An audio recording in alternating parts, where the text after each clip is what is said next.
All right, this is a quick run through on how to calibrate your 4th-Axis using conduction probing.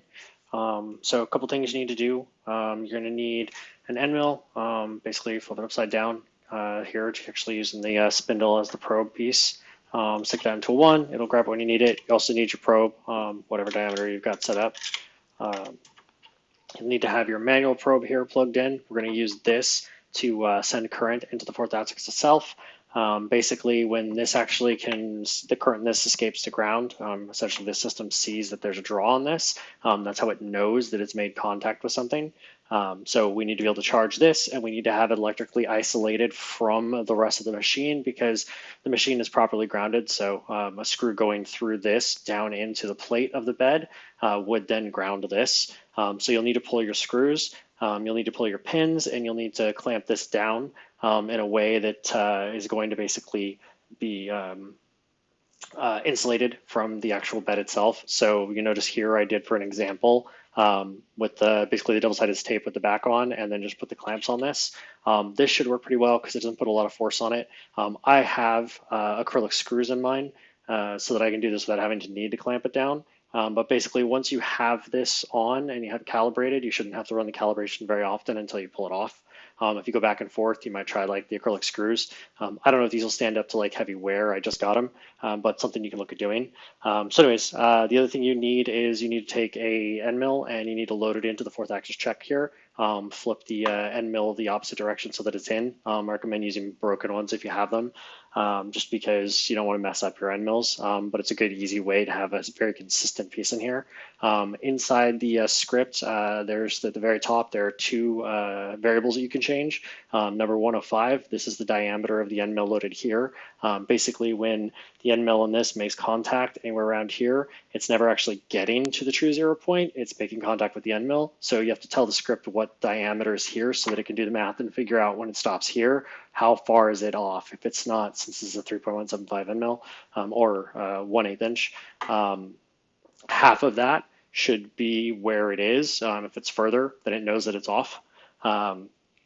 So once you have those pieces there, the other thing you need to do is you actually need to be able to connect this to the 4th-Axis. So there are a couple different ways you can do it. I use alligator clips, but basically you just need to take the current that's coming through this and make sure that actually is getting to the 4th-Axis. So that should be all we have to do.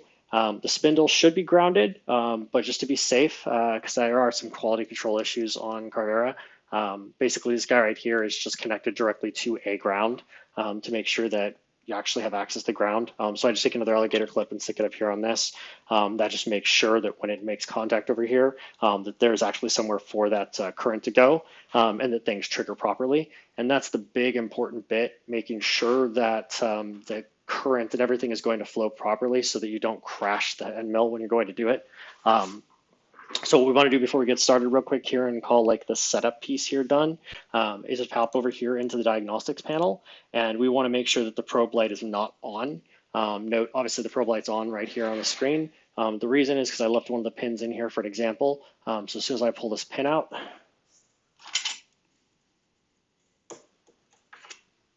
note the pin light comes off. That's again because the receiver for the pin is connected to the actual board down, base board down here, and complete in the ground. Now that I don't have any pins in or any actual conductor screws, don't have an issue. And you'll note these guys over here, while I don't need them, they are screwed down and they're also not causing that to fire. The other one that you want to make sure to do and is to make sure that the current coming into this is actually good and that things are going to trigger. The easiest thing you can do is basically just take your alligator clip here that's connected to your spindle, since the end mill in the spindle making contact is what we want to check. Pretty much this is all connected. So if I basically just take this guy and hook it up to the end mill, we can see the probe light fires there. And that's exactly what we want to see. We know that we're not going to crash because it's going to see when it touches this that, hey, there's the current going through. You should do that every time you go to run this just to make sure, especially if you do a reset, which you'll have to do when you change figures. Just because there are wires, things can move, just be a little paranoid. And always have your, if you have one, your emergency stop ready, just in case something's off and gets caught. Two more notes here that's just for customization. So if you look at the beginning of the script, there's two variables. There's 105 and 106. 106 is basically the distance from wherever 0 is here out. 47 should be the millimeters that it's set by default, that it basically will come down and do all its probing at. So it's the X offset from the origin. 47 is a good value for the new 4th axis that I have here and for the old one. Though it's a little far out on this guy, but it works for both as long as your end mill's out far enough.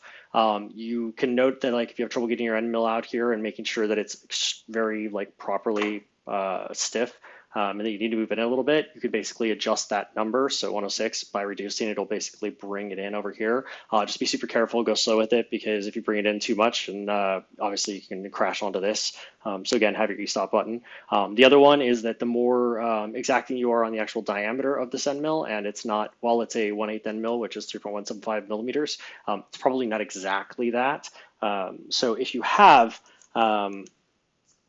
the access to the measuring tools, this is a micrometer. They're cheap and easy to use. Basically, you can just go over here and take an actual one here, and we can see 3.169 is what my actual measurement of this is. And you should take a couple measurements just to make sure that you're getting a really good number. But the more exact you can be of the actual diameter and then put that into the script under 105, the better off you'll be. All right, to actually use this, pretty straightforward. You'll see while I was off camera here, I let it load up the probe, so we don't have to sit there and watch it grab the probe. But basically, you need the probe because it's got to actually go over here and find the height of this when it does its action. So it can use that to determine where with the offset the actual Z or Z center is for the rotation.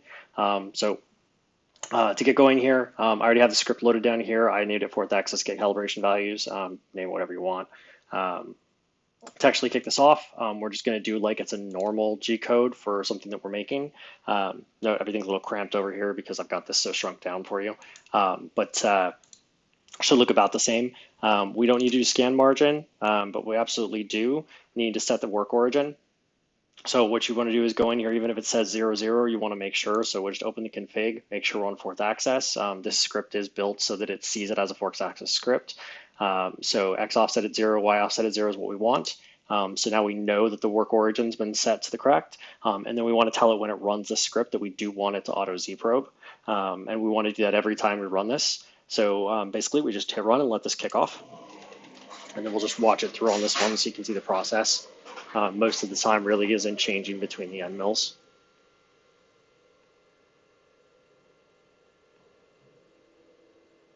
And again, just keep an eye out with your E button. You're also looking for the dot there to see if it lines up. But it should be pretty quick.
And what it's going to do is going to do a quick probe just to get down close to what needs to be done.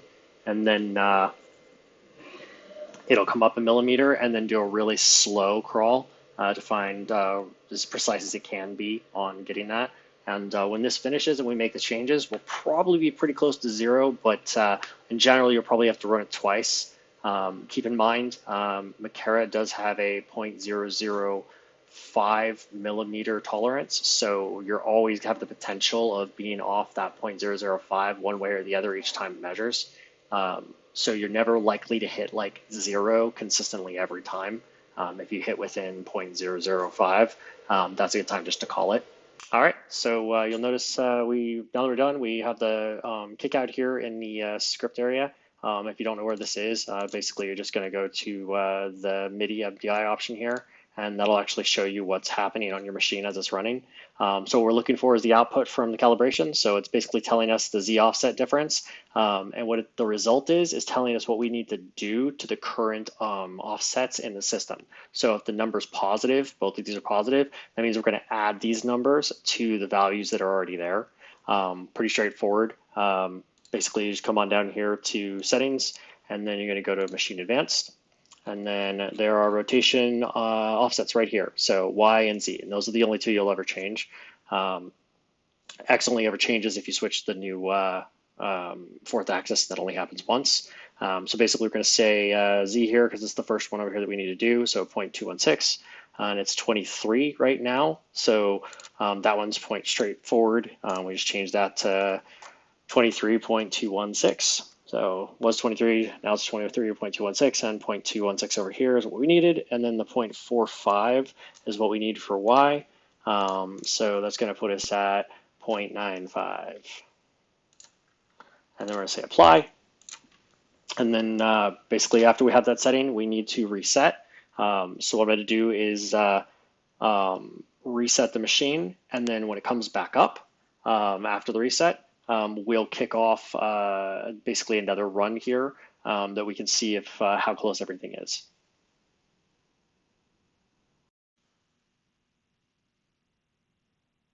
All right, so we're back up after reset here. I just did turning the machine on and off because my thing's a little cramped, but you can use the button on there to do the reset. Doesn't matter if it's an on-off or reset, you just have to do it so the system picks it up when it boots. So now that that's been done, basically we just need to do the quick test real quick here to make sure that while everything was moving around the homing on the reset, that everything's okay. So my probe light's still off, so everything's good there. And then again, we can just validate that everything looks good just by going like that. And everything looks good, the probe fires, so we're good to go there. And then all we have to do now is basically go and kick our script off again. But again, it's as important. You need to make sure when you're doing this that you reset the work origin again, because we basically moved where the system determines the origin to be on Y. You'll note now that when we go to 0, 0, we're not actually, or when we go to the position we were at last time, we're a little off. It's basically that change we made showing right there. So we're just going to go to config, 4th axis again, set to 0. Now you'll note that we put the origin at the new 0, 0. We're going to leave auto Z probe on because we need to actually have a check again now so that we can get our value. And then we basically go ahead and tell it to run. And it's going to switch and grab the probe and all that kind of fun stuff. And I'm just going to pause here, and then I'll resume basically when it's done and has put out the values and talk about that. And then we should be good, maybe one more. All right, so the second run just finished here. You see the output down here. So Y right now is showing that we're off by 0. So that one's perfectly on. This one's off by 0.02. Sometimes you need a third run. After that, you should get really close. Again, if you're at 0.005, you might see this jump to +5, or it's a -5, or 0, 0. That's kind of with like in the tolerance, and just kind of have to call it. But since this is just a little bit off, it just means we need to go and change, subtract 0.02 from Z, and then give this one more run and see what we get. And then, wrong spot. And then we'll, should be good to go. So again, so it's a negative number, so we're subtracting since it's negative from the one that's there, so 0.02. I'll put us at 23.196. We'll say apply. Those, and then again, I'm just going to power off camera here and let the piece run through since we've already seen that. And then I'll just bring us back when we hit the results at the end.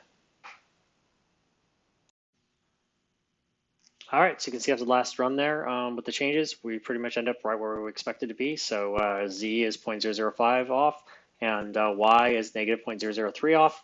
Again, like each time you measure, you're probably going to be within that 0.005. So these are the equivalent of 0. You could try knocking it down if you really care that much, but again, likely the value will change by that much each time you kind of hit it. So I would call this good. Well, remember, since if you are doing like the clamps versus the screws I have, make sure before you do anything with your clamps, you very carefully put your pins and your screws back in, feeling to make sure that somehow something didn't move when you were doing it.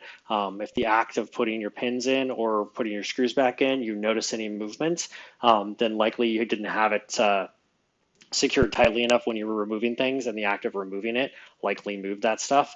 That means that you're going to be off. So reclamp, rescrew, get everything where it's supposed to be, pull the screws out, and then do it again just to make sure that you're good. If you notice that you keep getting numbers that are greater than the 0.005, like you're off by 0.01 or 0.02, then the likelihood is whatever you're using in the 4th-axis chuck here, let's say that I've got the 1/8 inch here, or 3.175 millimeters. Let's say this isn't actually that, really shy by like 0.2 millimeters or so. Changing the script, that 105 value in there, to what the actual diameter of this is, will likely fix that larger jump. Basically, when it's doing its measurements, it's compensating for what's not there. So take a better measurement of this and put that into that for that 105 value. If you can't do that, then what you can do is, instead of taking the value that it recommends, so let's say if it was giving me like a, hey, to Z add 0.02, instead of adding 0.02, doing the calibration, and now it's telling you that you need to subtract like 0.02, do half of the recommendation. That'll likely drop you closer to the 0.005. Best if you can get the actual measurement, it should make it easier. But if you don't have it and you need to like kind of cheat, again, just going half the measurement. You should notice when you come back around that instead of being off kind of like that amount or mostly that amount the other way, you'll be closer to being that 0.005. And then of course you can split that down even more if you want to take smaller jumps. But you really shouldn't have to. It should be fairly easy and quick to get on set. And yeah, that's pretty much it.